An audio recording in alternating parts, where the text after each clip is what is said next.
In 1692, this woman was accused of witchcraft by people she'd known her whole life. No evidence, just whispers, an accusation. And in Salem, an accusation was as good as a verdict. I brought her to 2026, expecting to explain how far we've come, how we don't do that anymore. I pulled out my phone to show her our technology, mistakenly showing her TikTok with a stranger being torn apart online by thousands of people who'd never met him. And she looked at the screen, and then at me, and she said the thing I couldn't stop thinking about all day.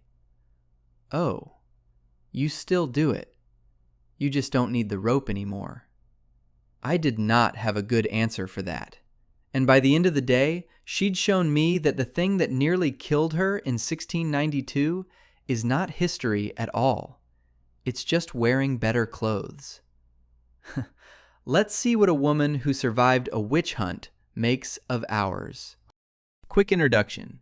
If you're new here, yes, she's real. Pulled from 1692 through a temporal bridge I'm not going to fully explain. That's the channel. I bring someone forward for a day and show them what we've done with the centuries since. Meet Sarah, a farmer's wife from Salem Village, Massachusetts. And let me correct what most people think a witch was. She wasn't a witch. There were no witches. That's the whole point. Salem killed 20 innocent people over about a year, not because they did anything, but because the community was terrified, and terror needs a target. You didn't have to do a single thing wrong. You just had to be accused. Maybe you were argumentative. Maybe you owned land someone wanted. Maybe you just didn't go to church enough, or you'd annoyed the wrong family.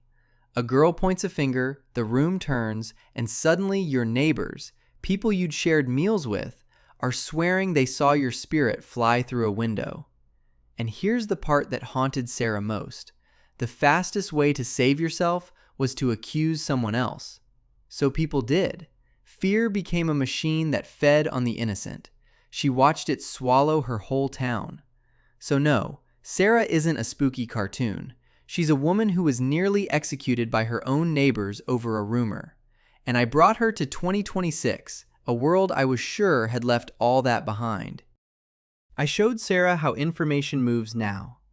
I explained that a single person with a phone can say something about anyone, true or not, and within hours, millions of people can be repeating it. She didn't look amazed. She looked sick. Then I showed her a real tragedy. A man, we'll leave out who'd said something clumsy. Within a day, hundreds of thousands of strangers were calling for his job, his reputation, his life. Most of them hadn't seen what he actually said. They'd seen what everyone was saying he said. Sarah watched the number of accusers climb, 10,000, 50,000, and she went pale, because she recognized the shape of it. In Salem, an accusation spread person to person, house to house, and by the time it reached you, it was already true. She said, "In my village, it took weeks for a lie to travel that far. You've done it before supper." Then she asked the question that gutted me. How many of them looked? How many actually saw what he did with their own eyes? And the honest answer was, almost none of them. They didn't need to. The crowd had already decided, just like hers did. But it was the next thing she noticed that really shook her. Sarah kept scrolling. She got the hang of it fast, and she noticed something about the people piling on. Many of them weren't angry. They were afraid. She'd seen this exact thing. In Salem, once the accusation started, staying silent was dangerous. If you didn't join the crowd condemning someone, people started to wonder about you. So terrified, people accused others to prove they were on the right side. Sarah said, "Look, they're not hunting him. They're hiding behind him. Every voice that shouts is one more person who won't be next." That's the engine.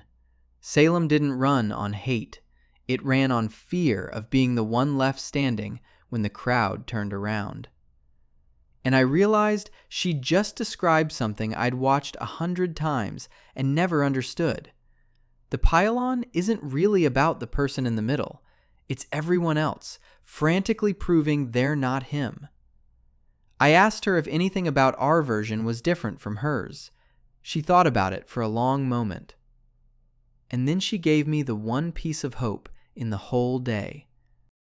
Sarah scrolled back up to that man being torn apart, and she pointed at something I'd completely missed. A few replies down, someone had written, "I actually watched the whole clip. This isn't what happened. Leave him alone." And under it, a few more people agreeing. A small voice, mostly buried, but there. Sarah stared at it like it was the most remarkable thing she'd seen all day. Because in Salem, that voice did not exist. To defend the accused was to be accused. Nobody dared. Her neighbors watched innocent people hang and said nothing, because saying something meant you were next. She stated, "You have people who will stand up in the crowd and say, 'You're wrong,' and live. Do you understand what we would have given for that?" That's the thing. We didn't inherit Salem's machinery and nothing else. We also got something Salem never had, the ability to break the crowd, to be the one reply that says, "I looked, and this is wrong." The witch hunt survived into 2026, but so did the cure. And the cure was never the law, or the court, or the century. It was always just one person in a terrified crowd refusing to point. Sarah didn't have that person in 1692. Every single one of us can choose to be it now. It was time to send Sarah home. Back to 1692. Back to a village where a whisper could end you and no one would speak in your defense. She didn't leave thinking we were savages. She left thinking we were something more unsettling, exactly like her neighbors, but with a choice they never had, and mostly not using it. She survived her witch hunt, barely and by luck. She spent the day watching us run ours, faster and bigger than Salem ever dreamed. But the last thing she pointed at wasn't the mob. It was the one person who stood against it. We didn't kill the witch hunt. We just gave it Wi-Fi. The only thing that ever stopped it is the person brave enough not to join.